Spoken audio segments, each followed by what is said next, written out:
Security गार्डको जबमा तपाईँ यहाँ युएमा आउने त्यति ठुलो बात होइन।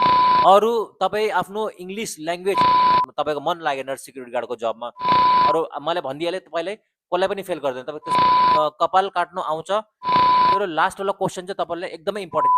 साथीहरू, यदि तपाईँहरू पनि युएईमा सिक्युरिटी गार्डको जबमा आउनुहुँदैछ भने आजको यो भिडियो तपाईँहरूको लागि एकदम इम्पोर्टेन्ट छ है। किनभने यो आजको यो सानो एउटा क्युएनएको भिडियो, त्यसमा म तपाईँको 4-5 प्रश्नको उत्तर दिनेछु।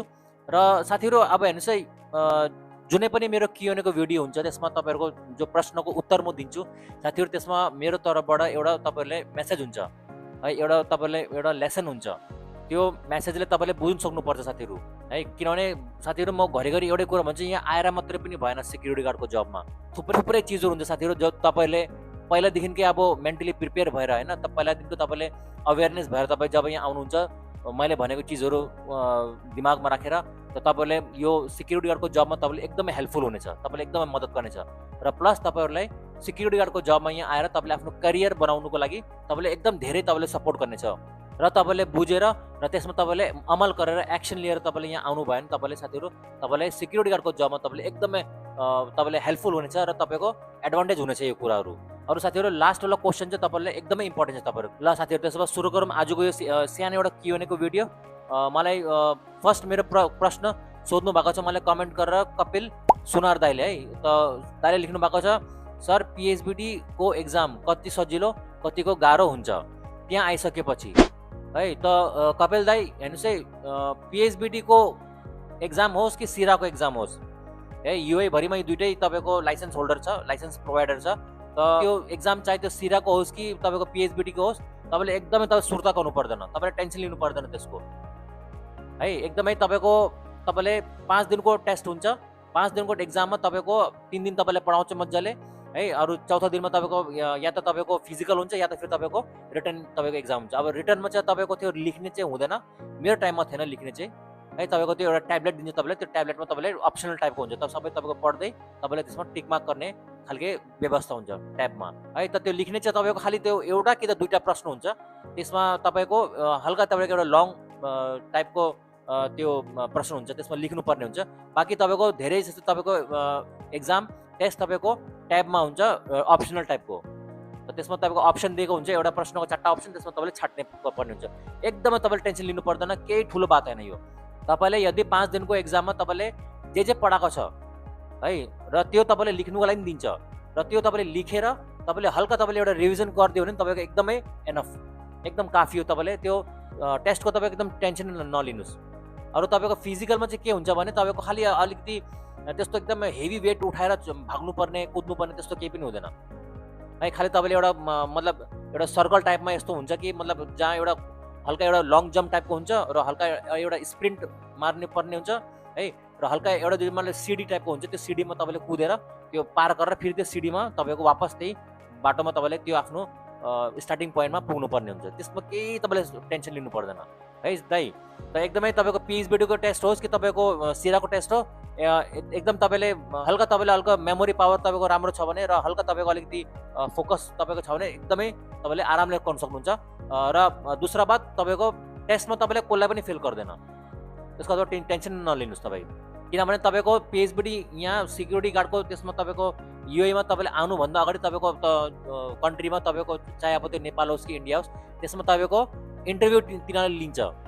र त्यो इन्टरभ्यूमा तिनीहरूले हल्का इङ्ग्लिस तपाईँको चेक गर्ने गर्छ है। यदि तपाईँले मतलब हल्का तपाईँले इङ्ग्लिसमा तपाईँले तिनीहरूको प्रश्नको उत्तर तपाईँले दिन सक्नुभयो भने तपाईँको सेलेक्ट तपाईँले आरामले गर्छ, त्यसमा केही तपाईँले टेन्सन तपाईँको सुर्ता लिने कामै छैन है दाइ। त कपिल दाइ, त हेर्नुहोस् पिएचबिटीको एक्जाम त्यति एकदमै गाह्रो त्यस्तो केही छैन, एकदमै सजिलो हुन्छ। हल्का तपाईँले आफ्नो दिमाग लगाएर हल्का तपाईँले आफ्नो तपाईँको फोकस तपाईँको छ भने एकदम तपाईँको सजिलो, तपाईँले आरामले पास गर्न सक्नुहुन्छ, त्यसको टेन्सन नलिनुहोस् है। अरू मैले भनिदिइहालेँ तपाईँलाई, कसलाई पनि फेल गर्दैन, तपाईँ त्यसको टेन्सन नलिनुहोस्, कसलाई पनि फेल गर्दैन। र मेरो आपको दूसरा मेरो कमेन्ट त्यो चाहिँ मलाई लेख्नु भएको छ निरज ठाकुर। त दाइले लेख्नु भएको छ, मलाई दाजु कपाल काट्नु आउँछ, 4.5 वर्षको एक्सपिरियन्स पनि छ, त्यो पनि त स्किलै हो, बारबारको स्किल सिकेर आउँदा कस्तो हुन्छ होला, अनि म पनि अहिले 22 वर्षको छु। त निरज दाइ हेर्नुहोस् है, तपाईँको मेन चाहिँ अब तपाईँको स्किल तपाईँले भन्नुभएको छ, तपाईँले कपाल काट्नु आउँछ र प्लस तपाईँकोमा 4.5 वर्षको एक्सपिरियन्स पनि छ त दाइ हेर्नुहोस् है, एक्सपिरियन्स तपाईँको एकदम राम्रो कुरा हो। यदि तपाईँले आफ्नो काम गरेको ठाउँबाट एक्सपिरियन्स सर्टिफिकेट तपाईँले लिन सक्नुभयो भने एकदमै राम्रो छ दाइ है।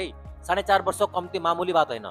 त 4.5 वर्षको तपाईँले एक्सपिरियन्स तपाईँको चुल काट्नेको, तपाईँको बार्बरको तपाईँको एक्सपिरियन्स रहेछ, एकदमै राम्रो कुरा हो।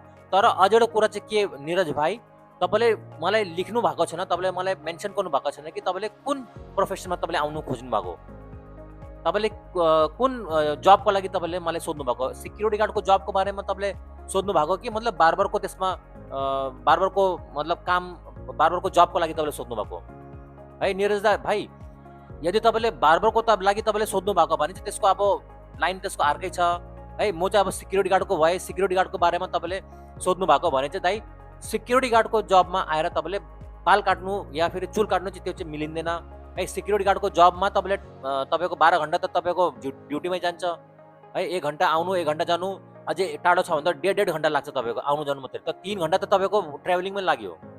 अझै खानको लागि अझै यसो आधा घन्टा 40 मिनट त लाग्छ। सानो आफ्नो कपडाहरू धुनु पर्ने हुन्छ, टाइमै हुँदैन तपाईँको। त अब तपाईँले मलाई लेखेर मलाई कमेन्ट गरेर अझै एकताल भनिदिनु पर्यो कि तपाईँले के चिजको बारेमा सोध्नु भएको। तपाईँले सिक्युरिटी गार्डको बारेमा हो भने चाहिँ भाइ सिक्युरिटी गार्डको जबमा तपाईँले आएर चुल काट्ने चाहिँ तपाईँ त्यसरी मिलिँदैन। त बार्बरको लागि हो भने चाहिँ भाइ तपाईँले आफ्नो मेन पावर एजेन्टलाई नै तपाईँले सोध्नु पर्ने हुन्छ तपाईँकोमा बार्बरको कोही भ्याकेन्सी छ कि छैन भनेर। प्लस तपाईँको चाहिँ अब एज, तपाईँको उमेर चाहिँ एकदमै कम्ती रहेछ, 22 सालको तपाईँ अहिले भर्खर हुनुभएको रहेछ है। मेरो तर्फबाट चाहिँ बेस्ट एडभाइस तपाईँले यही हो कि तपाईँ सबभन्दा पहिला आफ्नो एजुकेसन कम्प्लिट गर्नुहोस्। एजुकेसन कम्प्लिट गर्नेको बाद अरू कुनै सिप, जस्तो अब फर इक्जाम्पल ड्राइभर होइन, ड्राइभिङको अब चाहे त्यो 4 व्हिलरको होस् कि 2 व्हिलरको होस्, त्यसमा तपाईँले लाइसेन्स लिएर आउनु सक्नुभयो भने एकदमै राम्रो। र तपाईँ लाइसेन्स आफ्नो देशको लिएर पक्का आउनुहोस् भाइ। यहाँ तपाईँले एकदम सजिलो हुन्छ, एकदम तपाईँले राम्रो, तपाईँको बोनस पोइन्ट, एकदम तपाईँको प्लस पोइन्ट हो त्यो।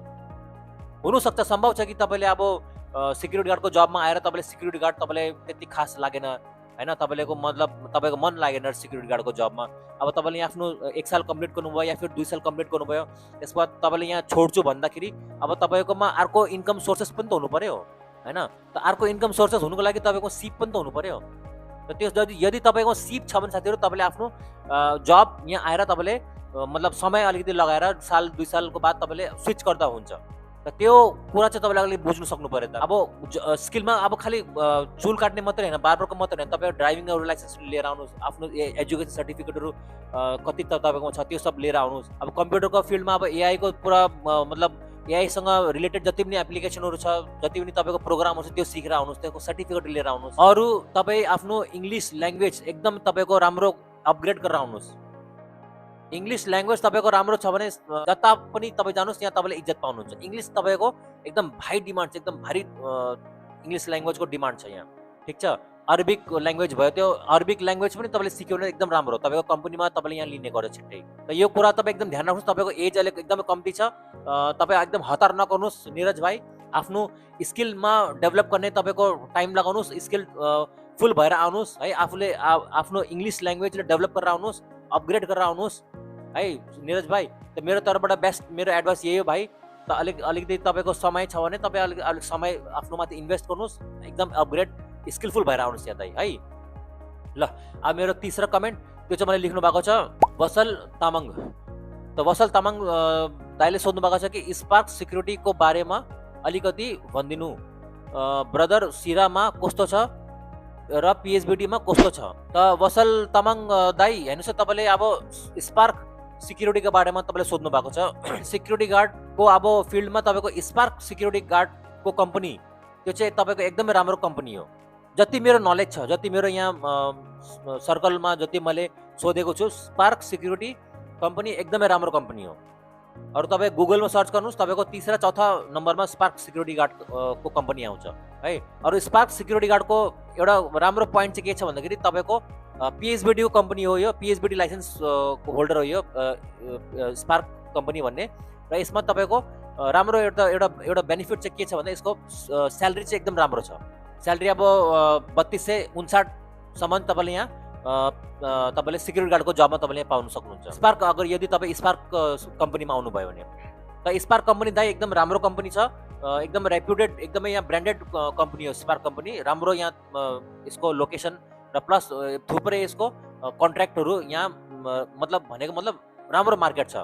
तपाईँले यहाँ ड्युटी लोकेसन पाउनु तपाईँले धेरै कष्ट गर्नु पर्दैन, धेरै तपाईँको टाइम लाग्दैन यहाँ। र सिक्युरिटी गार्डको फिल्डमा चाहिँ अब स्पार्क कम्पनी चाहिँ एकदम राम्रो कम्पनी हो, राम्रो नाम भएको कम्पनी हो, रेपुटेड कम्पनी हो। अरू स्यालेरीको बारेमा तपाईँले भनिदिइहालेँ, स्यालेरी यसको एकदमै फुल स्यालेरी राम्रो पाउँछ, 3259सम्म तपाईँले पाउन सक्नुहुन्छ। त दाइ हेर्नुहोस् है, तपाईँले स्पार्क सिक्युरिटीको बारेमा तपाईँले सोध्नु भएको छ, त मेरो तर्फबाट सिक्युरिटी गार्डको फिल्डमा स्पार्क कम्पनी एकदमै राम्रो हो। अरू तपाईँले सोध्नु भएको छ सिरामा कस्तो छ र पिएचबिडीमा कस्तो छ। त दाइ हेर्नुहोस् है, पिएचबिडी र सिरामा तपाईँको सबभन्दा मेन डिफ्रेन्स चाहिँ तपाईँको स्यालेरी नै हो। सिरामा तपाईँको अलिक कम्ती स्यालेरी छ, 700-800 कम्ती दिरहम पाउँछ, र तपाईँको पिएचबिडीमा चाहिँ तपाईँको राम्रो स्यालेरी छ, फुल स्यालेरी छ, 3260-59सम्म तपाईँले पाउन सक्नुहुन्छ। यदि तपाईँ यसमा आउनु हुँदैछ भने तपाईँले मोस्ट वेलकम छ। अरू ल साथीहरू, त्यसो भए अब यो मेरो लास्ट कमेन्ट, 4th कमेन्ट, त्यो चाहिँ मलाई पठाउनु भएको छ मिलन सौवाल। त मिलन दाइले लेख्नु भएको छ, तपाईँ कस्तो मान्छे यार, रिप्लाई पनि दिनु हुँदैन, के हो के टेन्सन हुने, भिडियो मात्रै बनाउने, त्यत्रो सोद्धा क्वेसन रिप्लाई नगरिने। मिलन दाइ हेर्नुहोस् है, सबभन्दा पहिला तपाईँलाई म सरी भन्छु। तपाईँलाई अब तपाईँले के सोध्नु भएको थियो होला मलाई, तपाईँको कमेन्ट अब तपाईँले मलाई गर्नुभएको रहेछ है, मलाई तपाईँ त्यसको उत्तर दिएन अरे है, त नरिसाइदिनु होला। मिलन दाइ हेर्नुहोस् है, हाम्रोमा एकदम टाइमै हुँदैन यहाँ, एकदम टाइम हुँदैन। अब यहाँ नाइट ड्युटी सकेर अब हामी गएर त सुत्नु पर्ने हुन्छ, एकदमै खानुको पनि मन गर्दैन, इच्छा हुँदैन खानुको पनि, बिहानको नास्ता, यस्तो हालत हुन्छ, यस्तो अवस्था हुन्छ। त नाइट ड्युटीको चाहिँ प्रब्लम यही हो कि मतलब रात छल्लङ्गै काट्नुपर्छ हामीले 12 घन्टा है। अरू बिहान एकदमै थाकेको अवस्थामा हामी पुग्छु आफ्नो क्याम्पमा पुगेर एकदमै थाकेको हालतमा हामीहरू एकदमै आफ्नो सान्तोना आफ्नो नास्ता गरेर सुतिहाल्छौँ हामीहरू है। मिलन दाइ त एकदमै सरी, तपाईँको अब कुन चाहिँ तपाईँले कमेन्ट पठाउनु भएको थियो होला हामीलाई, मलाई तपाईँ अझै ताल मलाई कमेन्ट गर्नुहोस्, म भरसक प्रयास गर्नेछु तपाईँको त्यो कमेन्टको उत्तर दिनुको लागि। ल साथीहरू, त्यसो भए अब यो थियो आजको सानो एउटा Q&A को भिडियो है। तपाईँको 4-5वटा अब प्रश्नको उत्तर मैले आफ्नो तर्फबाट आफ्नो मेरो जो पर्सनल एक्सपिरियन्स छ, जो मेरो आफ्नो एकदमै अन ग्राउन्ड मेरो जो सिचुएसन जो मैले हेरेको छु होइन, त्यसको आधारमा मैले आफ्नो यो तपाईँलाई दिने प्रयास गर्छु म जहिले पनि तपाईँहरूको प्रश्नको उत्तर है। अरू साथीहरू हेर्नुहोस् है, एकदमै तपाईँको मेन इम्पोर्टेन्ट कुरा चाहिँ के हो भन्दाखेरि यहाँ आउनु त्यति ठुलो बात होइन है। सिक्युरिटी गार्डको जबमा तपाईँ यहाँ युएमा आउने त्यति ठुलो बात होइन, तर यहाँ आएर तपाईँ एकदमै राम्रो अवस्थामा, एकदमै राम्रो, एकदम ह्याप्पी मुडमा होइन, एकदमै तपाईँको राम्रो फ्रिडम स्टाइलमा तपाईँले यहाँ जब गर्नु सक्नुपर्ने त्यस्तो सिचुएसनमा हुनु तपाईँको एकदमै इम्पोर्टेन्ट छ है। तपाईँ यो कुरा बुझ्नु साथीहरू, त्यही कारण म आफ्नो हरेक भिडियोमा यही कुरा भन्ने गर्छु साथीहरू, यहाँ आएर मात्रै पनि हुँदैन, आफूले डेभलप गर्नुहोस्, आफूले स्किलफुल बनाएर यहाँ आउनुहोस्। तपाईँले आफूले स्किलफुल बनाएर आफूले अपग्रेड गरेर तपाईँको राम्रो इङ्ग्लिस तपाईँले सिकेर तपाईँले यहाँ आउने जस्तो तपाईँले गर्नुभयो भने साथीहरू, तपाईँलाई एकदम तपाईँको राम्रो प्लस पोइन्ट, तपाईँको बेनिफिट तपाईँको राम्रो हुनेछ यहाँ है। अरू तपाईँले एकदम इज्जतको साथ तपाईँले यहाँ नोकरी आफ्नो तपाईँ जब गर्नु तपाईँले गर्नु सक्नुहुन्छ। अरू हरेक भिडियोमा भन्ने गर्छु साथीहरू कि यदि तपाईँकोमा स्किल छ भने तपाईँलाई यहाँ तपाईँको 10 थरको मौका तपाईँले यहाँ पाउनुहुन्छ, बुझ्नुभयो। अब जस्तो तपाईँले एउटा सानो म उदाहरण के दिन्छु भन्दाखेरि साथीहरू, यहाँ मेरो एसी बनाउने मेरो फ्याक्ट्री हो, त यो फ्याक्ट्रीमा यहाँ लेबरहरू आउँछ, त लेबरमा कतिवटा लेबर यस्तो छ जसले यहाँ काम गर्दा गर्दै तिनीहरूले यहाँ ड्राइभिङ लाइसेन्स तिनीहरूले निकाल्यो, ट्याक्सीको सानो लाइट भेहिकलको, तिनीहरूले आफ्नो यहाँ ड्राइभिङको लाइसेन्सहरू निकाल्यो, र प्लस तिनीहरू अहिले यो कम्पनी छोडेर मतलब लेबरको काम छोडेर तिनीहरू ट्याक्सी ड्राइभरको काम गर्दैछ अहिले, र ट्याक्सी ड्राइभरको जबमा राम्रो पैसा छ यदि तपाईँले खट्नु सक्नुभयो भने। त यो एउटा सानो उदाहरण मैले दिएँ, यदि तपाईँकोमा स्किल छ भने त्यसको के चाहिँ तपाईँको बेनिफिट हुनसक्छ है साथीहरू। त आजको यो भिडियोमा त मैले आफ्नो तर्फबाट तपाईँको प्रश्नको उत्तर दिएँ। यदि तपाईँको केही अझै अगाडि केही प्रश्नहरू छ भने तपाईँ मलाई कमेन्ट गर्नु होला, र कमेन्ट गर्नुभन्दा अगाडि साथीहरू एकदमै तपाईँको प्रश्न मलाई स्पष्ट होइन, एकदम क्लियर, डाउट नहुने त्यस्तो हिसाबले तपाईँले मलाई प्रश्न लेख्नु होला। ल त्यसो भए अब समाप्त गरौँ यो भिडियो आजको। भेटौँ आपको नेक्स्ट भिडियोमा, तबसम्मको लागि जय गोर्खा।